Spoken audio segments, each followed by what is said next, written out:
tell you guys, Cape Verde has arrived at the World Cup. What a way to make a debut. Not only did you defend your socks off, but you were able to take points off the tournament favorites, and you've just sent everybody a notice. You guys are not here to make up the numbers. You're here to compete. And I live and I love it. Let's talk about it because nobody saw these results coming. Cape Verde 0, Spain 0, not me, not you, not De La Fuente, and definitely not the entire Spanish outfield players today because they were shooked. But first, if this is your first time coming across one of my videos, hi guys, I am Just Max, and on this channel I talk football, the La Liga, the Prem, the UCL. Of course, I'm a Barca fan, so I'm donning a Spanish jersey today because Spain is really just Barca in a different font. When I tell you, I have been waiting for so many days since this World Cup started for me to finally pop off as a Spanish supporter. The day finally came, but it was not the way I was intending for it because it was Cape Verde that had me on notice. And listen, from the 3rd minute of this game, I said, oh, this is going to be a long day. I knew what we're in for. We're not in for one of those games where Spain is going to score 5, where Spain is going to run off and run amok. I saw this game and I said, this is the day when that Fermin Lopez injury has come back to haunt Spain. Because I thought that this game was for somebody of his doggedness, his disruptive attitude, and his willingness to take shots from anywhere in the pitch. You understand? And with accuracy too. With accuracy. Because for that first half, Spain were so very predictable. You put the left ball to the left. Put the ball to the right. Put the ball to the center. Send it to Pedro. Put the ball. He turns. Then put the ball to the left. Yeah, put the ball to the right. And pass it back to Pedro. Then he turns. That was exactly what they were doing.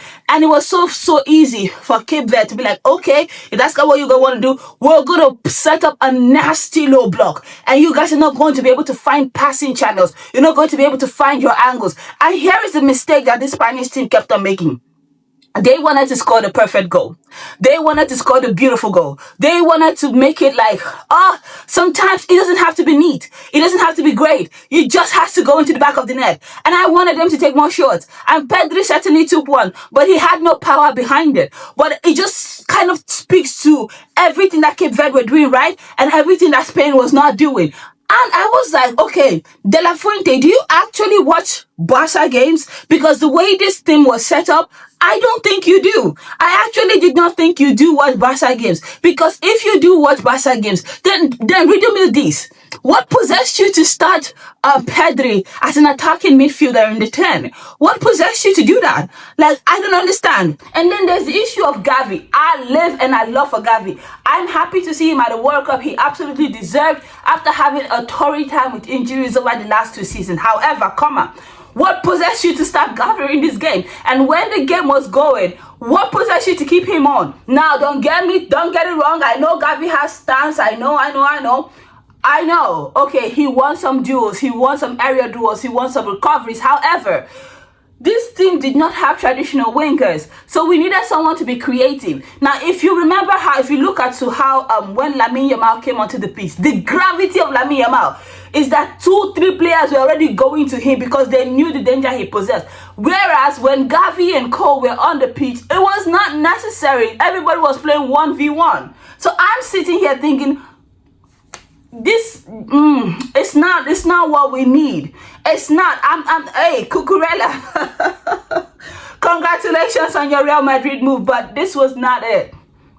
This was not it from my point of view. He did not have a good game. And for those people who always wonder why Ferran Torres had all those many XGs, and then Barcelona fans are like, yo, give us a striker. Ferran Torres this, Ferran Torres that. I hope with these few points of Ferran Torres that you can finally understand why us Barcelona fans are not happy with Ferran Torres. Because don't get it twisted, this is what I was seeing during the regular season. The difference with Spain and Barcelona is Barcelona has a full team that will create so many chances, yeah? They will create as many chances as possible. So yes, Ferran Torres has the luxury to make 6 or 7 a game and still get a hat-trick. Whereas in this Spanish team, that's not the case.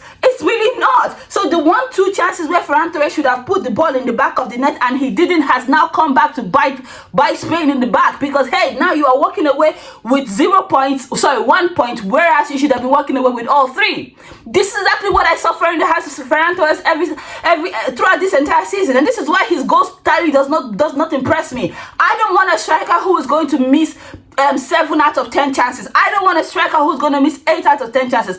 I want a striker who's going to score 7 out of 10 chances. You cannot be perfect, but you cannot be this inefficient. Breathe. Now let's address Luis de la Fuente. What possessed you to keep Dani Olmo on the bench for 80 minutes? This game was a tight game. One person on your bench who knows how to operate in tight spaces. Dani Olmo, that's literally his specialty. Dani Olmo comes in to unlock tight spaces. He works best when the ball is closer to him. In fact, when games are too open, Dani Olmo can make mistakes. Yeah. So to my surprise, we're going 80 minutes and Dani Olmo is not in the fray. I am confusion. For what reason and why?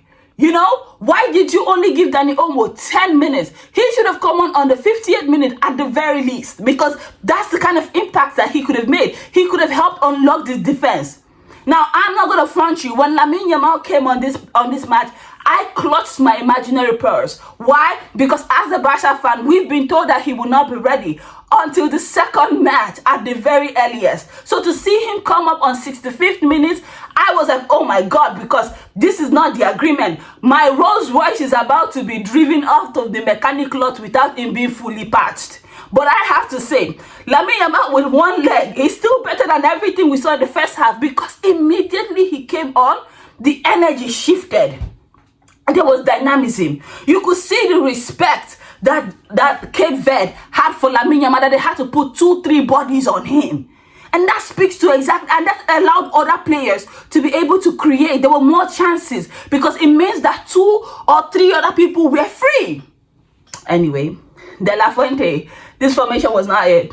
The substitution, it came way too late.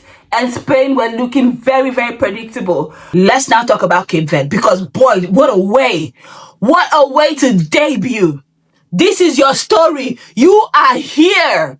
I came here to support my Barca players. I came here to support the Spanish team, but I had to sit up. When you tell me you had to work 90 minutes to end this result, you deserve every bit of this point. This is your first time ever being at a World Cup, and this is what you do? You actually put the entire tournament on notice. Cape Verde is not here to make up the numbers. Cape Verde is here to mean serious business. Listen to me. I watched the African qualifiers. I saw what they did. I know the quality that they possessed. But did I know that they were going to be able to hold Spain in the manner that they have? No, I did not have that. The way that they blocked that. Oh, wow.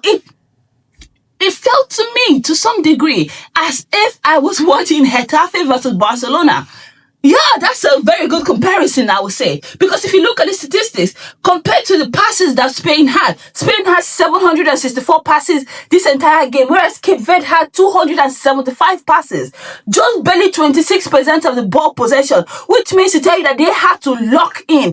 11 men on this team had to lock in for 90 minutes to ensure that they walked away with a point. Now that Cape Verdean goalkeeper, sir, you are the man of the match in my books. When I watched you today, I was reminded of that Shaolin soccer that we watched back in the day. If you know, please comment if you know that movie. You know, the one where the guy was just, there's nothing that Spain did not do. Listen, the shots were coming. The chances were created. But that goalkeeper said, not on my watch. What a way to lead your team to a famous point on your ever World Cup debut. 40 years of age, and this is how you debut in a World Cup. Sir, take your flowers. You deserve. I am so impressed. I'm so happy for you. I came up here to support Spain, but listen, as an African, I am so excited for you guys. This is going to be a famous Cape Verdean, let's call it a victory, because it is essentially what it is.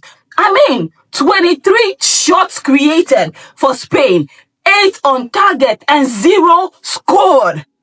0 scored. Wow, what a game.